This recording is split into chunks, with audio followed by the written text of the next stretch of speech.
Buen día, ¿me escuchan? Buen día, Sí, doctor. doctor. Bien, Buen día, bueno, doctor. vamos a iniciar la clase entonces. Hoy día nos toca lesiones inflamatorias de los maxilares. Tema bastante importante, pero el título más bien debería decir radiología o imagenología de las lesiones inflamatorias de los maxilares.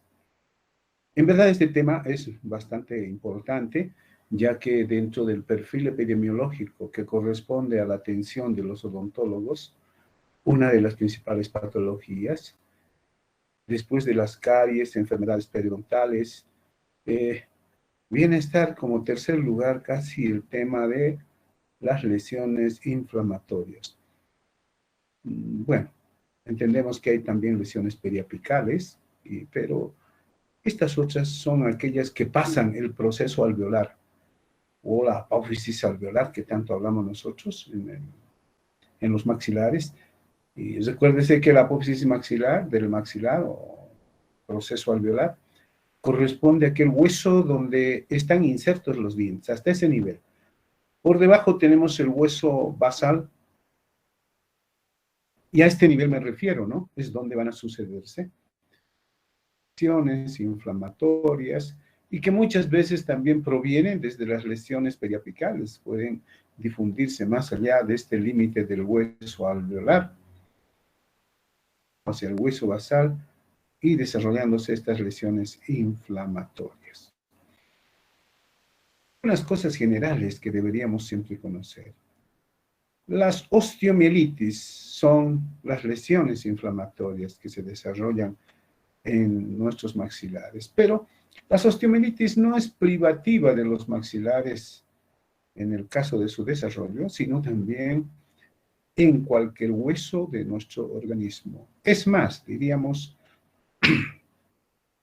la epidemiología nos muestra que hay más casos de osteomielitis, vemos así, que corresponde a las osteomielitis de todos nuestros huesos largos, fémur, tibia, cúbito, peroné, qué sé yo, costillas, columna vertebral, en fin, osteomielitis que se suceden en todos estos huesos que en los maxilares. El aspecto singular, particular, diríamos, es que los maxilares están relacionados con piezas dentales.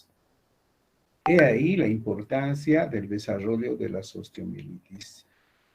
Sin embargo, para el desarrollo de la osteomielitis tiene que haber un problema sistémico que predisponga al desarrollo de estas lesiones.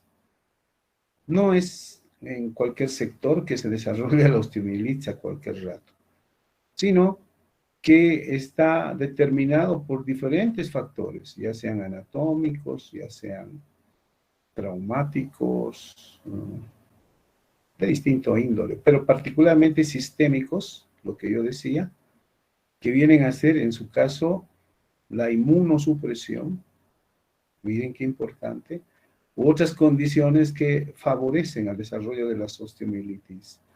En el caso, por ejemplo, la desnutrición, que es un aspecto importantísimo a tomar en cuenta en Bolivia, ya que, bueno, nuestros niños, por lo menos lo que manejábamos hasta hace unos 8 o 10 años atrás, habían altas tasas de desnutrición en Bolivia.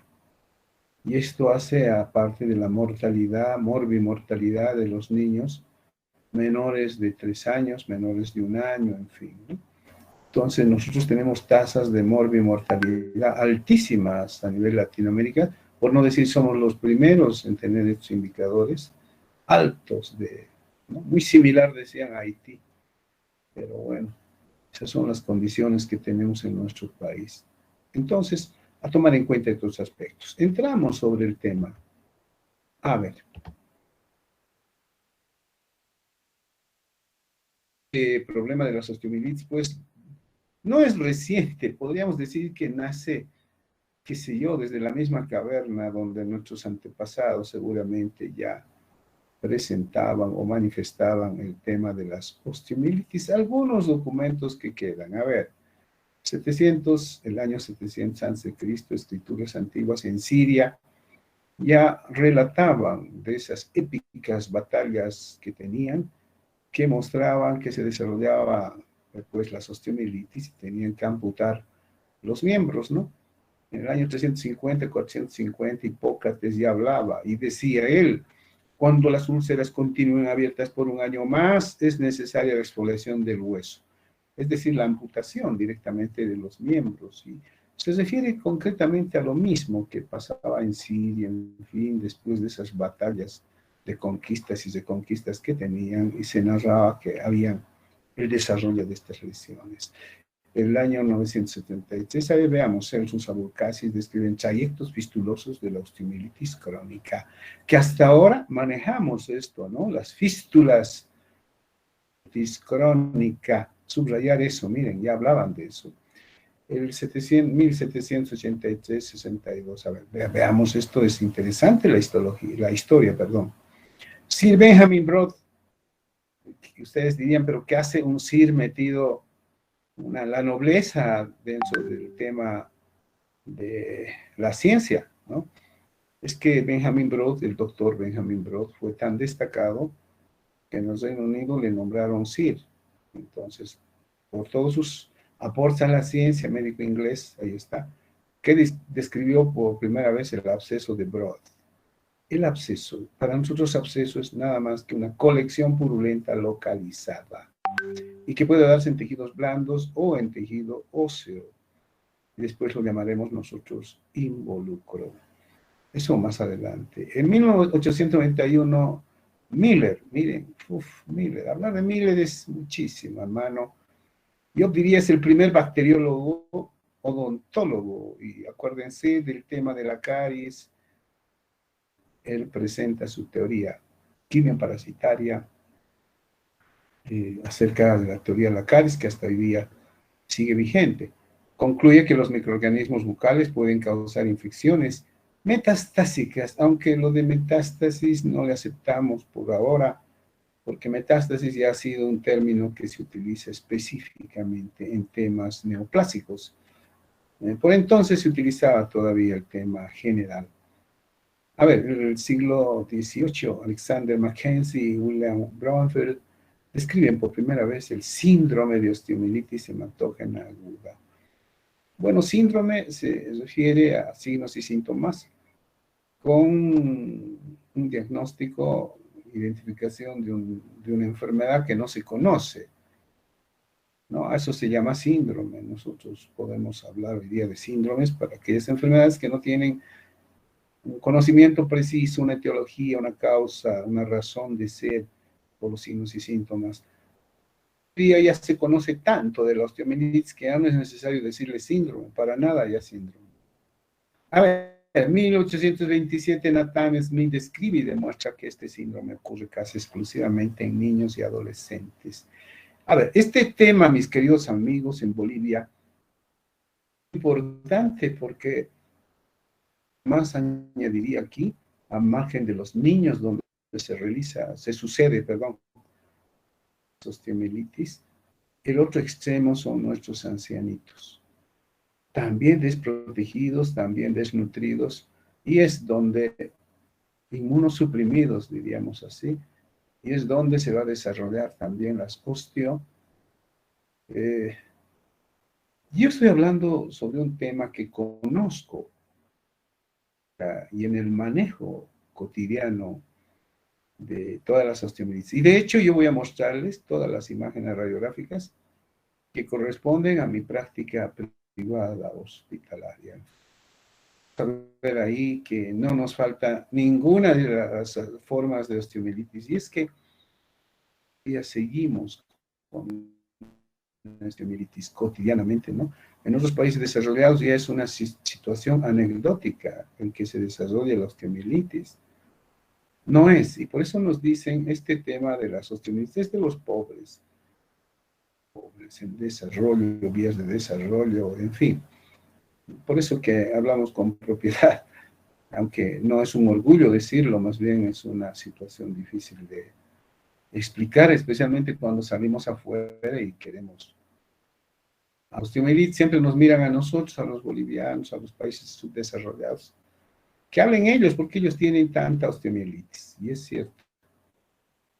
A ver, adelante. Entonces, aquí los niños y el extremo opuesto también de nuestros adultos mayores son los grupos etarios, lo diremos así, donde se desarrollan osteomielitis. A ver, Robert Cook demuestra la bacteria que era el agente causal de la lesión. Sí, el gran Cook, en sus épicas, como diríamos así, discusiones con los idealistas, él demostraba de una manera tan espectacular como la bacteria era el agente causal de la infección, pero a partir de inclusive del origen de la vida. Será otro momento en que hablemos sobre este tema. Me apasiona mucho a Cook, Robert Cook. A ver, Rosenbach confirma la causa bacteriana de la osteomielitis y William Hunter, un gran loco, el que se robaba cadáveres y en base a él hicieron una película famosísima de William Hunter, y en la Segunda Guerra Mundial sus ambientes de museos, de trasplantes, es el primero en que hacía trasplantes, ¿no es cierto? Heterólogos, homólogos, en fin. Ian Hunter es grande, grande, grande, grande. La implantología se debe a Hunter, ¿no? Entonces, todos sus trabajos, algunos de los pocos que quedaron están en los museos de Inglaterra. Importante de William Hunter hablar, algún día podemos hablar de este tema. Y Ramslot dicen, pues, ¿saben qué? Estamos en la era de la infección focal. Y cierto, ¿no? Infección, que quiere decir participación de microorganismos, en este caso bacterias y hongos, en el desarrollo de una enfermedad, ¿verdad? Eso es infección, muy distinto a infestación, donde son parásitos más bien en el desarrollo de la enfermedad. E infección también, no nos olvidemos los virus, hoy día los virus. Bien, a ver, definición. Hoy día podríamos definir, sí, es pues conocida ya, ya tenemos los elementos para definir. No solamente la parte del formante, de la parte descriptiva de dónde proviene la mielitis, osteo es hueso, del griego mielos, médula, itis, inflamación, inflamación importante, signos de la inflamación, dolor, calor, tumor, rubor, opacidad o disfunción del órgano, ¿verdad? Así es. Y aquí tenemos el concepto de osteomielitis. A ver, mis queridos amigos, es una infección de la cortical, de la médula, del hueso, pero no diría solamente la cortical, la médula, sino también el hueso mismo esponjoso de la esponjosa. Ahí está, de origen bacteriano. ¿Y por qué no siempre generalmente? Porque casos se dan por la participación de bacterias hoy claramente identificadas, pero también podrían ser hongos, fungis, ¿no es cierto? Como el actinomycetus, actinomyces, ¿no? Que puede participar del desarrollo de las osteomielitis. Y aquí, aunque generalmente de origen bacteriano, vamos a ratificar, mis queridos amigos, que las causas del desarrollo de una osteomielitis pueden ser biológicos, ahora sí, anótenme todo esto, biológicos, y dentro de los biológicos están bacterias, hongos y también virus, no vamos a excluirlos. Eso como biológicos, pero hay también causas químicas, y dentro de las químicas, es particularmente en la odontología, es importantísimo a la hora de manejar todo nuestro arsenal de medicamentos que tenemos en la endodoncia. Y nosotros a veces introducimos tantos químicos odóntica, ya sea para desinfectar los conductos, ya sea con otros fines, inclusive de rellenar con pastas, en fin, y tantos medicamentos que utilizamos, qué sé yo, pues, a ver, agua oxigenada, que más le echamos al conducto, pues, para desinfectar, para monoclorofenol alcanforado, genol, bueno, tantos medicamentos, ¿no? Hipoclorito de sodio, miren eso, hasta detergentes utilizamos, detergente por si acaso, ¿no? Que utilizamos, que tiene otra función, no es lo mismo que un medicamento, ¿no?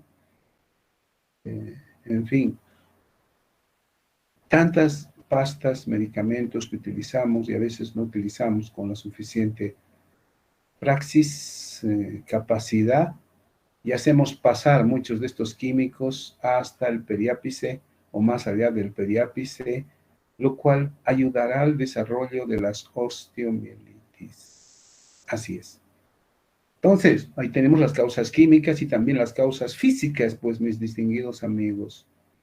Dentro de las causas físicas no solamente son traumatismos, sino además el tema de la radiación. Y aquí hay que tener mucho cuidadísimo, aunque ya hoy día se maneja con computadoras todo lo que son dosis de radiación, particularmente en aquellos niños o jóvenes o personas o adultos, no lo sé, que están sufriendo, padeciendo de tumorales, neoplásicas, cancerígenas, donde hay que utilizar la radioterapia y bueno, estas altas dosis de radioterapia producen osteomielitis.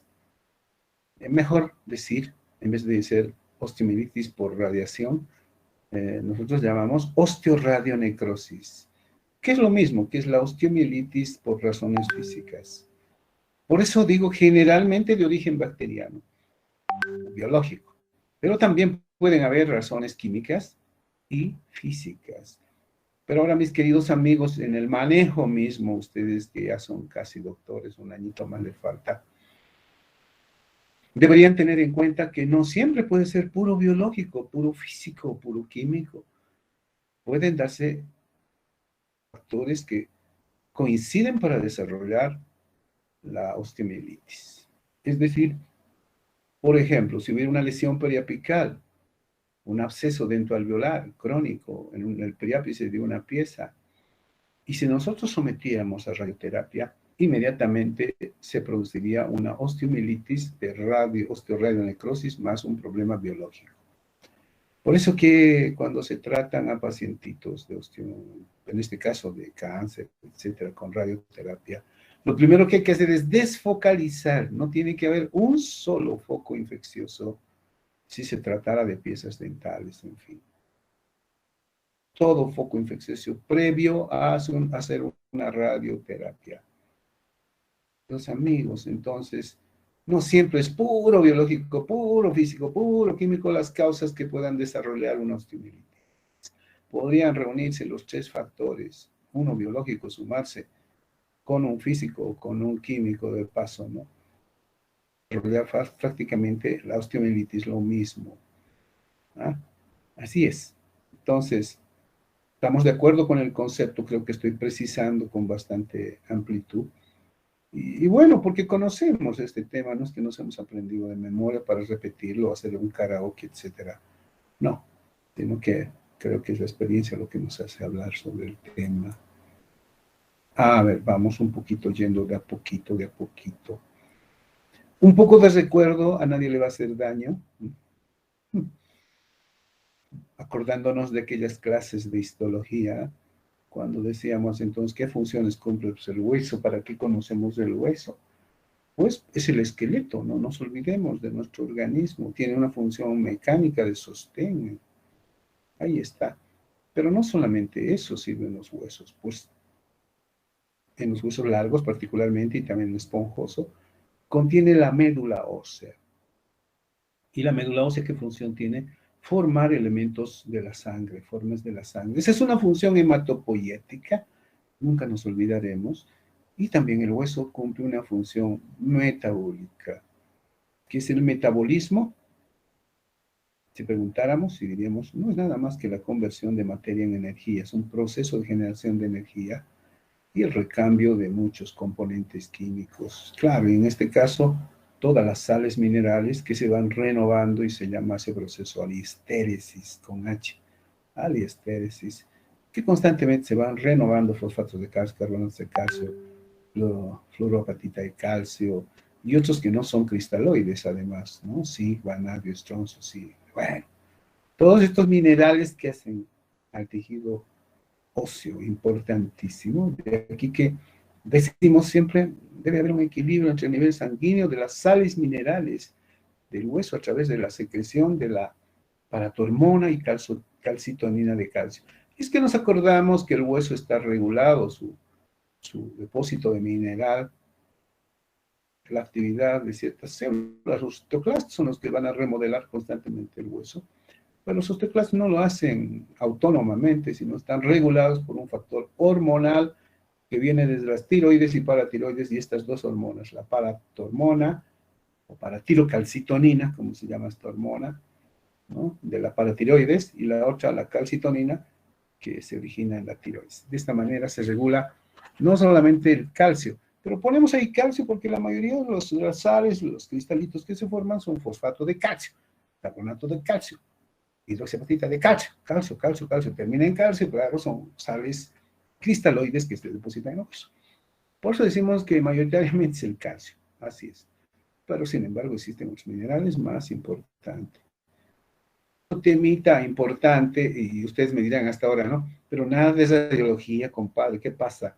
Pero es que tienes que saber esto, acordarte un poquito, porque si no, no nos vamos a ubicar en el tema de osteomielitis. Y vamos, de absorción por osteoclastos de la matriz mineralizada fisiológicamente, lo que ocurre normalmente se puede denominar osteoclasia. Pero cuando hay reabsorción de la matriz ósea mineralizada, alrededor de los osteocitos, mira esto, se llama una osteólisis osteolítica, y algo patológico. Bueno, dije que a nadie le va a hacer daño, un poquito de recuerdo, ya está bien. Y seguramente sus neuronas ya han buscado en el pasado todo este concepto que ya lo tenían, queridos amigos. Y vamos, ¿cómo se podría hacer una clasificación? ¿Hoy día se puede hacer clasificación? Sí, según la etiología o la causa, ¿no es cierto? Y la etiología acabo de mencionárselos, físicos o químicos. Según la patogenia, es decir, la forma como se desarrolla la enfermedad. Claro, podemos hablar cómo es el proceso de generación de esta dis. Y vamos a verlo enseguida, yo voy a patogenia. Localización. En el caso de las osteomielitis odontológicas, la mayoría, lo que veo en mi consulta, lo que tengo como casuística, mis queridos amigos, ¿en qué sector de los maxilares aparece más osteomielitis? Se los digo, molar inferior. Por lo menos se los digo, bueno, en este tiempo no estoy haciendo tanto práctica clínica, ¿no? Pero hasta hace unos años, y tal vez muy pronto retorne a mi misma práctica clínica. Lo que yo veía es por lo menos a la semana un caso de osteomielitis o dos casos de osteomielitis. Hay alto en Bolivia, por eso les digo. ¿Y dónde se localizan más estas osteomielitis? En los jóvenes, adultos, en fin. En la región molar mandibular. Molar mandibular, la zona posterior del hueso. ¿Y por qué, diríamos así nosotros, ¿no? ¿Por qué esta zona? Mucho tiempo dije, todo ahí, más o menos lo que, como decía el Chavo, todo se desarrolla ahí, todo, tumores, quistes. ¿Por qué? ¿Qué ha pasado con esta zona de hueso? Y es que anatómicos que tenemos que conocer. En la región de la porción molar posterior, que prácticamente, pues tenemos corticales bastante gruesas. Y el hueso esponjoso, la médula, como se dice, la porción medular del hueso, es pues muy reducido. Son corticales tan gruesas que además se aumentan el grosor con aspectos de la línea oblicuo interna, la línea amiloidea, que prácticamente hacen que el hueso sea mucho más gruesísimo, ¿no? Entonces, verán entonces, mis queridos amigos, que los factores anatómicos, la calidad de hueso, hacen que se desarrolle la osteomielitis con mayor facilidad en esta zona. Y el otro tema importantísimo que no deberíamos olvidar, miren, dicen en muchos textos, libros, ¿no? Es de lo que vemos todos los días, especialmente en las tomografías en cortes que se ven en esta zona, es la posición de las raíces de los dientes. Raíces de los dientes, de los molares, en cuanto a eso en esta zona, desde lingual a vestibular, pues se ubican exactamente en una región anatómica donde podríamos decir equidistante entre la tabla vestibular y lingual. Por eso que cualquier lesión inflamatoria es muy difícil de que se pueda liberar hacia la tabla vestibular o hacia la tabla. Entonces, estos son los aspectos importantísimos que a veces nos dificultan en poder entender, ¿no? Veamos el canino, por ejemplo, canino superior, su raíz está más hacia vestibular. Es una posición tan estratégica de la raíz del hueso. Es más, conocemos a esta posición de la raíz del canino como eminencia canina, ¿verdad? Cualquier proceso inflamatorio que se suceda en esta zona, abre una fístula y listo, se libera el organismo. Pero en la región molar inferior es muy difícil. Más bien, los procesos inflamatorios tienden a hacerse mesiodistales. Mesiodistales.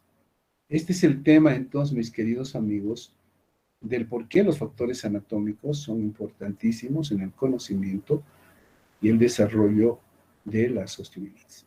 Ahora, en los niños, en cuanto a la localización, ¿qué podría decirles? ¿Dónde se desarrolla más osteomielitis? Útero superior, en los niños. Ahí, con predilección, tenemos las osteomielitis. Y me dirán ustedes, ¿pero por qué? Factores anatómicos. Primero que los dientecitos incisivos superiores son fáciles de producirse caries.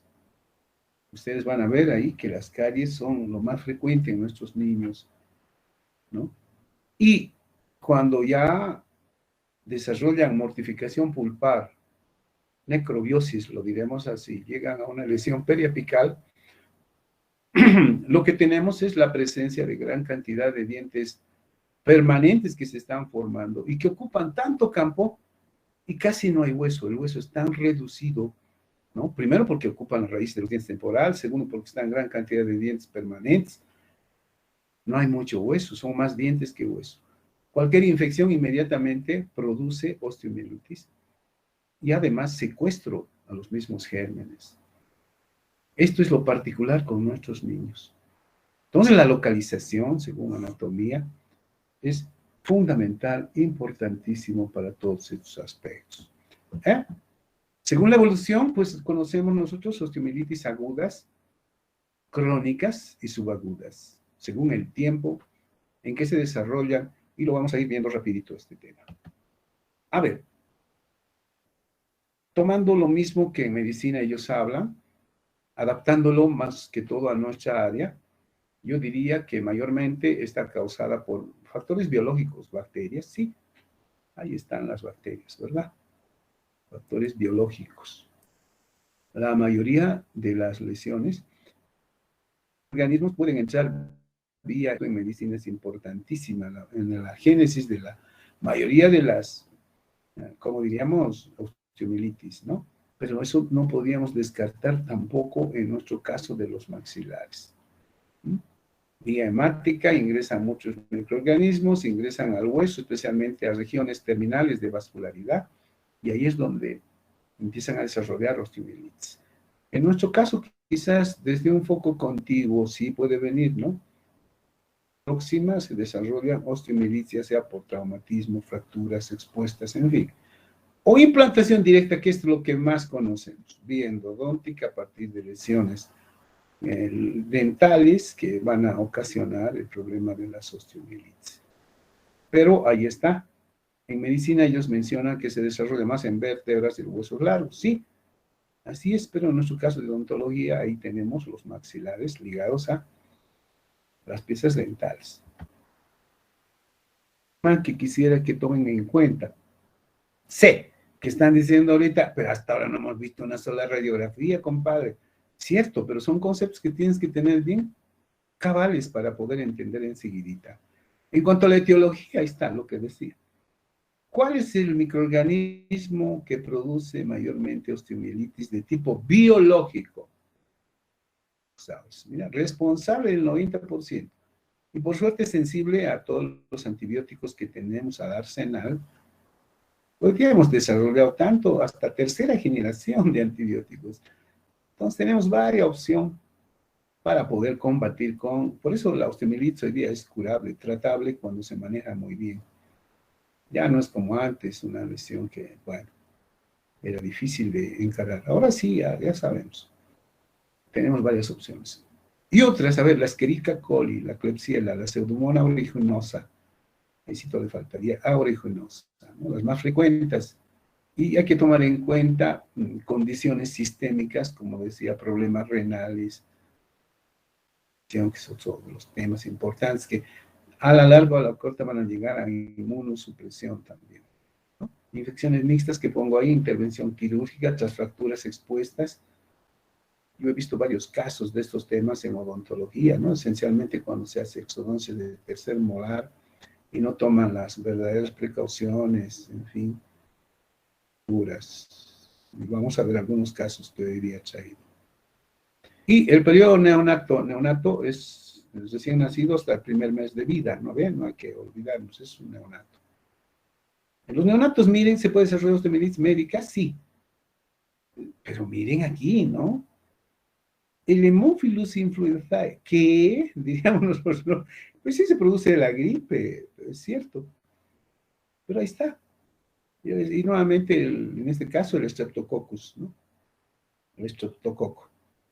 Pero de todas maneras, hasta hoy día, miren esto, conclusión, 50% de los casos conocidos hoy día de la osteomielitis aún no se puede aislar al organismo, al margen de todo lo conocido. Bueno, esto es un aspecto importantísimo, por eso hay que manejar muy bien. No siempre son microorganismos bacterianos, pueden ser en muchos casos hongos, fungis, y el proceso inflamatorio infeccioso es idéntico como si fuera una bacteria. Por eso que en esos casos hay que hacer cultivo y antibiograma importantísimo para tener cuidado. Bueno, ahí está el Streptococcus aureus, y bueno, otras etiologías en niños, anemias, en fin, tuberculosis, que habría que tomar a la hora de la verdad siempre como elementos importantísimos para entender. Aquí un otro cuadrito que se los doy, pero esto sí es importantísimo. A ver, ¿a qué se llama osteomielitis aguda? Aquel proceso que se desarrolla menos de 2 semanas. Las osteomielitis agudas tienen, y para el diagnóstico de las osteomielitis agudas, mis queridos amigos, deberíamos decir nosotros que no tiene imagen radiológica. Podemos cansarnos de tomar radiografías. No vamos a encontrar ningún signo radiográfico. Tal vez algún indirecto, pero no tenemos evidencia todavía en ese proceso. Pero sin embargo, para manejar la osteomielitis, mis queridos amigos, en su diagnóstico, particularmente antes de su tratamiento, nosotros tenemos que siempre correlacionar. Primero la clínica, más que la radiología. Después el examen complementario. Mira, yo que soy radiólogo debería decir, no, la radiología es lo primero. No, no es así. Lo voy a decir siempre, la clínica es lo primero, queridos amigos. La semiología, ¿no? Eso. La clínica es lo más importantísimo. Entonces, ahí está la clínica para enseñarnos el manejo de síntomas, signos importantísimos, y luego correlacionar con la radiología para recién entender lo que está pasando en el proceso, tal vez como tercera opción, laboratorial, histopatológico, en fin, que también son aspectos importantísimos. Pero en la aguda yo podría decirles, la sintomatología es muy cruenta, el dolor es, pues, realmente si dividiéramos el grado del dolor, nosotros entenderíamos que prácticamente el, el dolor es severo, ¿no? Si dividiéramos en una escala de 10 el dolor leve, moderado, severo, el dolor es severo. Esa es la característica de un agudo, ¿no? Puede haber aumentos de volumen, todos los signos de la inflamación, pues, dolor, calor, rubor, tumor, están con repercusiones hacia los tejidos blandos, además. Y su proceso de desarrollo es en menos de 2 semanas. El subagudo, 2 a 4 semanas, el crónico, más de 4 semanas, donde la radiología puede mostrarnos signos es en los estados crónicos. Pero los estados crónicos, muy distinto de la aguda, tienen una sintomatología apagada. Apagada, casi no hay. Dolor leve. Vamos a ver, inclusive en las radiografías, fotos que tengo, algunos niños todavía sonriendo con osteomielitis no manifiestan mucho dolor, solamente presentan sus fístulas, presentan secreción purulenta, en fin, ¿no? Pero eso se desarrolla más allá de las 4 semanas. Y entonces ahí están los signos, ahí está la participación de la imagenología, la radiología, que puede ayudarnos. Pero ahora, otra cosa para aprender y para enseñar. Yo pienso que esto es lo importante. Generalmente esto es lo que nos dicen, ¿no? De lo agudo o agudo crónico.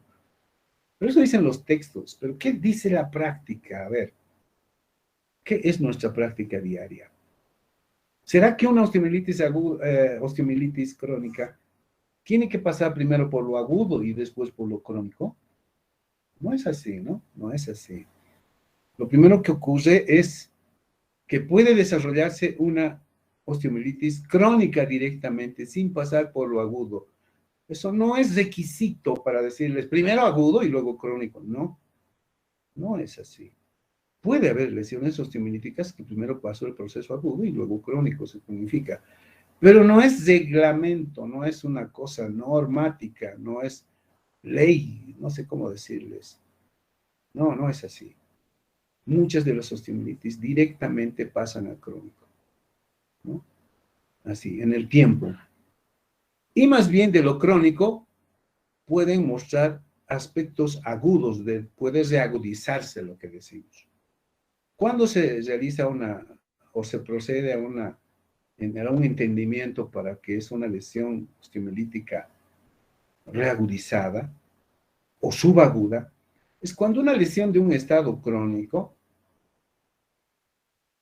causas, por decirles, se obtura la fístula, por decirles, entonces inmediatamente empieza a desarrollar dolor severo, aumentos de volumen, en fin. Entonces pasa una lesión como si fuera aguda, más bien de una crónica a una aguda. Eso se llama subagudo, estado subagudo o reagudizado. ¿Se dan cuenta? Después de haber pasado, qué sé yo, los crónicos pueden estar ahí meses, un año puede desarrollarse una osteomielitis. Tiempo, entre 2 a 4 semanas, por alguna razón, puede pasar a ser a un estado subagudo o reagudizado, como si fuera agudo la sintomatología. Entonces, ese es el manejo, mis queridos amigos. Ahora, no priva tampoco que de un agudo pase a un crónico, sí, pero en muy pocos casos. Generalmente es así la osteomielitis como deberíamos entenderla en la praxis. No es como el texto a veces relata, sino es el manejo que uno que tiene que conocer. Bueno, rapidito. Por lo tanto, la clínica es importante, los diagnósticos de imagen son complementarios y también los laboratoriales, bioquímicos, en fin, ayudan muchísimo a entender a las osteomielitis. El diagnóstico se tiene que hacer siempre en correlación, ¿no? Y, ¿por qué no también el estudio microbiológico, ¿no? Es importante, el cultivo, el antibiograma, aspectos fundamentales para entender a las osteomielitis. Hay un poquito para entender qué otros recursos tenemos del diagnóstico, no solamente son radiografías. Pues tenemos la resonancia nuclear magnética, importantísima, que nos ayuda a detectar estos focos. Y la gammagrafía, que se utilizan radioisótopos, ¿verdad? En este caso dicen el mejor radioisótopo es el indio, para poder detectar, aunque si bien la sensibilidad es muy, muy buena, ¿no? La especificidad es mala en este tipo de diagnósticos importantes. Ustedes ya pueden entender lo que es sensibilidad, especificidad, factor predictivo, todo eso es un manejo estadístico ya. Entonces, ahí estamos, importante con lo que son. Nosotros utilizamos el Tecnesio 99, por si acaso, para nuestros maxilares, que es lo mejor. En medicina utilizan el radioisótopo indio, nosotros utilizamos el radioisótopo en el Tecnesio 99, el pertecnesiato que nosotros llamamos así, 99. Entonces, ahí está lo importante de las osteomielitis. Biológico, hemocultivo, en fin. En funciones se puede hacer también aspiración en ciertos casos para ver el exudado, en fin. Se puede hacer biopsias también, no tenemos ningún problema en eso.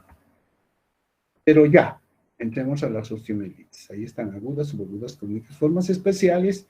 Y estas formas especiales yo les voy a mostrar enseguida. Tenemos todas las clasificaciones de osteomielitis. Vamos. ¿Qué hacemos con la radiografía? Que hemos dicho que especialmente la utilizamos en patologías crónicas. Yo voy a enseñarles mi escuela absorcio-proyeccional, distorsional. Esa es la escuela de la radiología que yo enseño, no solamente este año, sino hace muchos años. Así yo formo a mis estudiantes. Lo primero que tengo que buscar es la densidad. Densidad radiológica. ¿Qué es la densidad radiológica? Ya lo dijimos, el grado de oscurecimiento que tiene la imagen radiológica, es decir, radiopaco, radiolúcido o mixta. Así es. Esa es la densidad. ¿Qué forma tiene? ¿Qué tamaño? Hay que medir la lesión. ¿Qué límites o contornos tiene la lesión? ¿Qué ubicación espacial? ¿Qué relaciones anatómicas vecinas hay que tomar en cuenta a la hora de observar la radiografía? Pero veamos, yo se los describo. Una osteomielitis crónica es una densidad radiolúcida, a veces mixta. Es un área oscura, radiolúcida, donde se pierde la densidad del hueso de la radiopacidad, ¿no? Y muestra áreas radiopacas o radiolúcidas, a veces mixtas, y a eso lo llaman prácticamente la forma de hueso agusanado, hueso apolillado. Y es así como presenta la densidad las osteomielitis crónicas. ¿Qué forma tiene? No tiene una forma determinada, pues. Hay lesiones, claro, en la patología de la estomatología, que muchas patologías tienen forma. El hablar de la forma, una vez cuando hablamos de tumores, decimos en forma de saqueta de tenis, de pompas de jabón, qué sé yo, de motita de algodón. Bueno, hay tantas analógicas que manejamos, pero en este caso, en cuanto a la forma, muy difícil de hablar de cómo adoptaría una forma. Es irregular, pues, en las osteomielitis, ¿no? No tiene una forma definida, por eso muchos dicen de hueso apolillado o hueso, como diríamos, agusanado, así. El tamaño, generalmente son grandes las osteomielitis. Bastante grandes, bastantes centímetros que puede tomar el hueso basal. Los límites y contornos es un tema importantísimo en las osteomielitis. En las osteomielitis los límites son difusos, no son límites netos. No hay línea simple, no hay línea cortical, son difusos. Es decir, en degradé, mis queridos amigos. Empiezan de radiolúcido y poco a poco se hacen radiopaco, entran al hueso. Este es un aspecto importante de las osteomielitis. Cuando yo veo un límite difuso, tienen que pararse mis pelos, todo de susto, porque todo límite difuso es un límite negativo de patologías. En cuestión de osteomielitis, no siempre es osteomielitis, porque todo límite difuso puede corresponder a lesiones malignas que se desarrollan en los huesos. Cuando vemos una imagen y no hay límites precisos, son en degradé, inmediatamente pensamos en cosas malas. Algo malo está sucediendo. Y en el caso, si fuera una lesión maligna, qué sé yo, un osteosarcoma o alguna lesión de ellas, realmente los contornos tampoco son netos, no son precisos, son en degradé. Diagnóstico diferencial de las osteomielitis. Bueno, las osteomielitis todavía podemos respirar un poco, pero de todas maneras una osteomielitis igual hay que tomarle con mucha seriedad. Es una lesión que puede atentar contra la vida misma de las personas, ¿no? Los límites sin contornos. La ubicación espacial, claro, las osteomielitis pueden ir destruyendo el hueso en sentido vestibular, no respetan ninguna estructura anatómica. Inmediatamente, es más, con la relación anatómica, que es importante con las piezas dentales, pueden causar rizálisis o rizólisis de las piezas dentales, alteraciones de las corticales, perforaciones, erosiones, y ahí se producen las fístulas. Eso es lo que pasa con la radiología. Amigos, verán ustedes que todo esto es un aspecto importantísimo a tomar en cuenta. Y para ya terminar, el absceso intraóseo, el secuestro y el involucro y la foramina, otros 4 conceptos importantísimos que vienen a ser tanto, es nada más una cavidad, un contenido purulento dentro del hueso. El secuestro es un fragmento de hueso muerto, producto de la erosión del proceso inflamatorio infeccioso. Y el involucro es la cavidad donde prácticamente se ha quedado hueco, así lo diremos entre comillas, y está en su interior el secuestro y el purulento, la secreción. Y la foramina, las foraminas, las fístulas, son perforaciones que no solamente son en el hueso, sino que además en los tejidos blandos. Y aquí ya empezaba yo con mis radiologías. Para empezar lo que es la clínica, miren, se puede ver la expresión facial, el zictus, como se llama así, de la expresión facial, de dolor de la persona, pueden ver ustedes. Muchas de estas lesiones osteomielíticas producen halitosis, producto de que no ha tenido la capacidad de hacerse el aseo. Están con una contractura muscular y, por supuesto, miren, se difunde más allá del tema óseo al tejido celular subcutáneo, celulitis, que puede estar también asociada a todas estas lesiones. En la parte clínica es importante inclusive verificar las adenopatías, ¿no? La complicación de los ganglios linfáticos regionales, en fin, es un aspecto para tomar en cuenta de todo lo que constituye, si hay fiebre, no hay fiebre, por supuesto que sí lo va a haber, dolor, en fin. Aspectos importantísimos que deberíamos tomar, hiperpirexia, podríamos decir. Unos aspectos, ¿no? Para hablarles de la osteomielitis aguda, a ver, vamos a empezar con ella. Extensión a partir de un absceso periapical podría ser por fractura, trauma también, bacteriemia. Miren, entender que la mayoría siempre son Staphylococcus aureus, ¿no? Pero también puede sumarse el estreptococo. Ahí está, la principal causa clínicamente cuando es una osteomielitis aguda es el dolor, la pirexia, fiebre, hay que manejar todo esto, linfoadenopatía regional dolorosa, y los ganglios, ¿cómo se verían? Aumentados de volumen, grandes, blandos, dolorosos, movibles. Y esto es importante, sí, porque los ganglios en la parte tumoral, que yo les decía, si fuera una lesión maligna, y puede haber metástasis hacia los ganglios en ese caso serían duros, muy distintos de un ganglio por lesiones inflamatorias, ¿no? Que es blando, doloroso, movible, además. Miren eso, qué cosa importante la clínica. Si hacemos exámenes laboratorios, leucocitosis, otros. Y lo más interesante, como se da en la mandíbula, es decir, la mayoría de las osteomielitis, el signo de Vincent. Vincent, he dicho que se lee así, pero bueno, Vincent, yo escribo, como dice el inglés, ¿no? que viene a ser una parestesia del labio inferior. Y este es un aspecto importantísimo, es como si estuviera adormecido el labio. Y ahí tenemos la primera radiología. A ver, mis queridos amigos,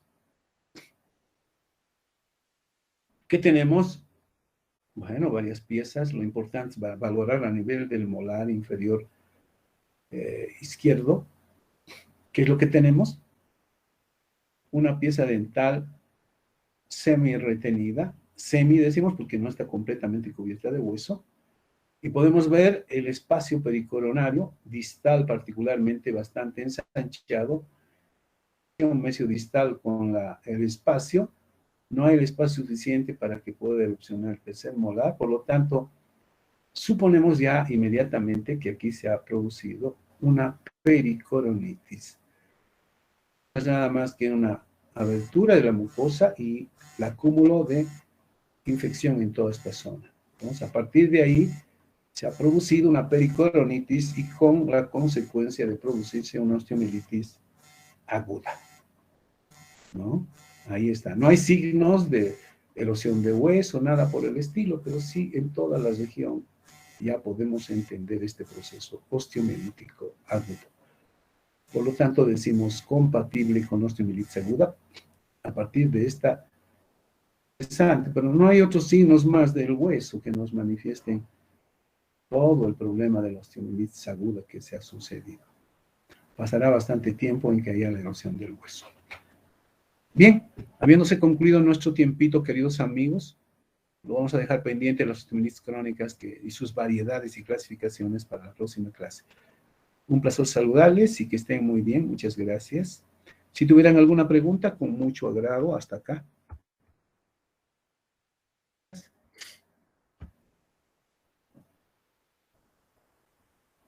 ¿Aló? ¿Alguna pregunta? ¿Alguna pregunta, amigos?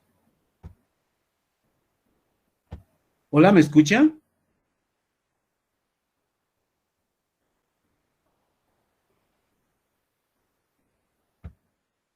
¿Aló? ¿Se escuchó? Doctor. Sí, doctor, se escucha. Pucha, pensé que estaba apagado todo mi micrófono y no había nadie en la clase. Bueno, aquí dicen sí, todo bien clarito. Muchas gracias. Bueno, entonces un abrazo y nos vemos el próximo miércoles. Con el mismo link, por favor. Hoy les estaba esperando en el mismo link. A todos y que tengan una linda mañana.